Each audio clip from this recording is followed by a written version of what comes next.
Problème du numerus clausus.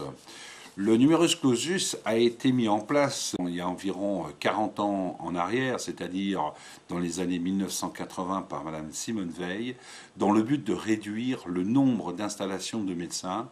Au fur et à mesure des années, la démographie médicale a évolué.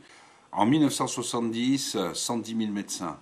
2010, 213 000 le nombre de médecins. Il est vrai qu'il n'y a jamais eu autant de médecins. Mais par rapport à ça, il y a une évolution des choses qui a fait qu'aujourd'hui, les médecins se sont modernisés, adaptés à une nouvelle vie qui est celle du temps de travail limité. Ce phénomène a entraîné un manque de médecins, non pas en nombre, mais en unité de travail. C'est pour cette raison qu'il est important aujourd'hui de relever ce numerus clausus.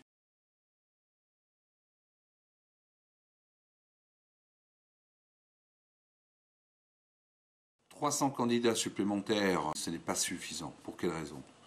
Eh bien, tout simplement que sur les 300 candidats, en fait, il va y avoir moins de 80 médecins qui vont se retrouver médecins généralistes dans 10 ans. D'autant plus que la durée est longue des études. Je rappelle, 10 ans minimum. Les autres médecins, que vont-ils faire? 40% vont arrêter ou auront pris une autre orientation.